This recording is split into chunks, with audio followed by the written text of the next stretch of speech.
Gilliard. I got so much more.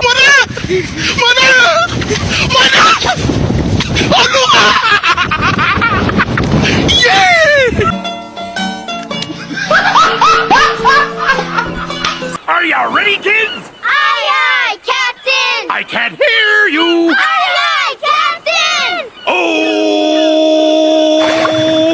Fucking design on right now. Break it down, bring it back, make it clap. I got 3 old thoughts, new block, where that thing. Bitches on my line, and you know Aki aki mulai yage ace. Aki aki mulai yage ace. Sel hewan adalah nama umum untuk sel eukariotik, menyusun jaringan hewan. Nah, berbeda dari sel eukariotik lainnya seperti sel tumbuhan karena mereka tidak memiliki dinding sel dan kloroplas serta biasanya mereka mempunyai vakuola yang lebih kecil bahkan tidak ada. Nah, karena tidak memiliki dinding sel yang keras, sel pada hewan pun bentuknya sangatlah bervariasi. Berikut ini gambar struktur sel hewan beserta dengan bagian-bagiannya. Yang pertama ada membran sel, kemudian mitokondria, kemudian organel, ketiga adalah sitoplasma, lalu ada sentriol. Nah, kalau yang ini adalah lisosom, kemudian ada nukleus, lalu ada nukleolus. Nah, kalau yang ini menunjukkan membran inti, lalu ada badan Golgi, lalu kromatin. Lalu ribosom, lalu ada retikulum endoplasma halus, retikulum endoplasma kasar, dan yang terakhir ada vakuola. Sekarang mari kita membahas organel sel hewan dan fungsinya. Oke, yang pertama kita akan membahas tentang membran sel. Membran sel ini adalah bagian yang paling luar di mana membran sel ini membungkus sel yang tersusun atas lemak dan juga protein. Fungsi dari membran sel yaitu yang pertama untuk melindungi sel, kemudian sebagai penerima rangsangan dari luar, dan yang terakhir adalah mengatur keluar masuknya suatu zat. Oke, yang kedua adalah retikulum endoplasma. Kalau retikulum endoplasma itu adalah bagian sel yang berbentuk benang-benang yang ada di inti sel. Retikulum endoplasma ini terbagi menjadi dua, yaitu retikulum endoplasma halus dan retikulum endoplasma kasar, di mana retikulum endoplasma halus ini adalah bagian retikulum yang tidak melekat dengan ribosom, sedangkan untuk retikulum endoplasma kasar adalah retikulum yang melekat pada ribosom. Fungsi dari retikulum endoplasma, fungsi yang pertama adalah sebagai alat transportasi zat dalam sel sendiri. Fungsinya yang kedua adalah sebagai sintesa protein, di mana fungsi ini terjadi pada retikulum endoplasma kasar. Fungsi selanjutnya yaitu mensintesis lipid dalam sel yang terjadi di bagian retikulum endoplasma halus. Nah, untuk fungsi membantu dalam detoksifikasi sel-sel berbahaya pada sel ini terjadi pada retikulum endoplasma halus. Kemudian organel yang ketiga adalah sitoplasma. Sitoplasma yaitu cairan sel dan segala sesuatu yang larut di dalamnya, tapi terkecuali nukleus atau inti sel dan juga organel. Nah, sitoplasma ini terdiri dari atas protein material dan juga air, di mana sitoplasma ini memiliki kolot kompleks yaitu tidak cair dan tidak padat yang bisa berubah tergantung pada konsentrasi air. Fungsi dari sitoplasma yang pertama adalah sebagai sumber bahan kimia sel, yang kedua yaitu sebagai tempat berlangsungnya metabolisme sel. Organel yang keempat adalah mitokondria. Mitokondria adalah organel paling besar yang merupakan mesin dalam sel. Bentuk dari mitokondria ini mirip dengan cerutu yang memiliki dua lapis membran yang lekuk-lekuk dan dinamakan dengan krista. Oksigen dan glukosa akan berkombinasi dalam membentuk energi ATP yang dibutuhkan untuk metabolisme dan aktivitas seluler dalam organel. Mitokondria dalam bentuk tunggalnya disebut dengan mitokondrion. Fungsi dari mitokondria yang pertama adalah menghasilkan energi dalam bentuk ATP. Kemudian juga berfungsi sebagai respirasi seluler.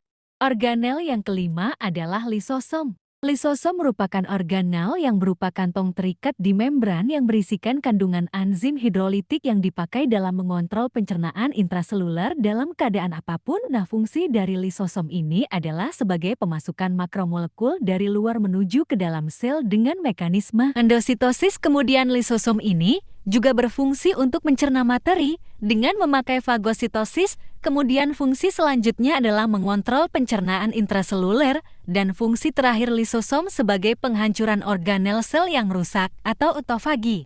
Organel yang keenam adalah mikrofilamen. Mikrofilamen adalah organel sel yang terbentuk dari protein aktin dan miosin di mana mikrofilamen ini mempunyai kemiripan dengan mikrotubulus tetapi mikrofilamen ini lebih lembut serta diameternya lebih kecil. Fungsi dari mikrofilamen sendiri adalah berperan dalam pergerakan sel endositosis dan juga eksositosis. Organel yang ketujuh adalah peroksisom atau badan mikro. Peroksisom adalah kantong kecil yang berisi dengan enzim katalasi yang sifatnya toksik menjadi air dan oksigen yang membahayakan sel. Peroksisom banyak ditemukan di sel hati maupun ginjal. Fungsi pertama peroksisom adalah menguraikan peroksida atau H2O2 dari sisa-sisa metabolisme toksik. Fungsi kedua yaitu perubahan lemak menjadi karbohidrat. Organel ke-8 adalah mikrotubulus. Mikrotubulus adalah organel sel di dalam sitoplasma yang ditemukan pada sel eukariot di mana mikrotubulus ini berbentuk silindris panjang. Mikrotubulus ini bersifat kaku. Fungsi pertama mikrotubulus yaitu melindungi sel, fungsi kedua yaitu berperan dalam pembentukan flagella, silia, dan sentriol. Fungsi ketiga adalah pemberi bentuk sel. Organel ke-9 adalah ribosom. Ribosom adalah organel sel yang padat kecil dengan diameter 20 nanometer yang terdiri atas 65% RNA ribosom dan 35% protein ribosom atau biasa disebut juga dengan ribonukleoprotein. Di dalam sel ribosom ini terikat pada retikulum endoplasma kasar atau membran inti sel. Fungsi pertama ribosom adalah sebagai tempat berlangsungnya sintesis protein.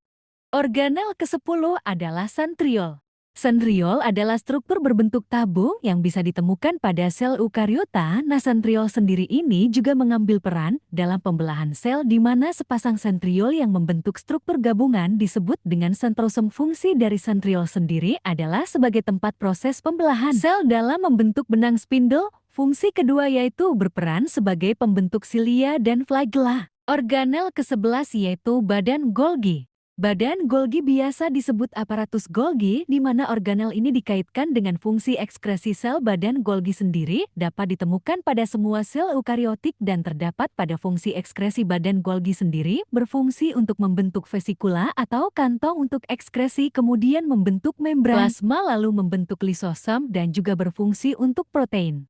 Organel ke-12 yaitu nukleus. Organel nukleus ini adalah inti dari sel yang mengatur dan mengendalikan aktivitas sel baik yaitu metabolisme maupun kepembelahan sel. Fungsi pertama nukleus adalah sebagai tempat terjadinya replikasi, yang kedua berfungsi untuk menjaga integritas gen-gen, yang ketiga berfungsi untuk mengontrol aktivitas sel dengan mengelola ekspresi gen. Fungsi yang keempat yaitu mengendalikan proses metabolisme dalam sel. Fungsi yang kelima yaitu menyimpan informasi genetik. Organel ke-13 yaitu nukleolus. Nukleolus adalah daerah yang terdapat di dalam inti sel atau nukleus yang bertanggung jawab pada pembentukan protein menggunakan RNA di mana nukleolus ini berfungsi untuk bertanggung jawab dalam pembentukan protein. Organel ke-14 adalah nukleoplasma. Nah, kalau nukleoplasma ini adalah cairan padat yang terdapat di dalam inti sel atau nukleus di mana nukleoplasma ini mengandung serat kromatin. Fungsi dari nukleoplasma sendiri adalah sebagai membentuk kromosom dan juga gen. Organel yang terakhir atau ke-15 adalah membran inti. Membran inti adalah elemen struktural utama nukleus yang membungkus keseluruhan organel dan memisahkan antara sitoplasma dan daerah inti. Fungsi pertama dari membran inti yaitu pelindung inti sel atau nukleus. Fungsi kedua yaitu tempat pertukaran zat antara materi inti dan sitoplasma.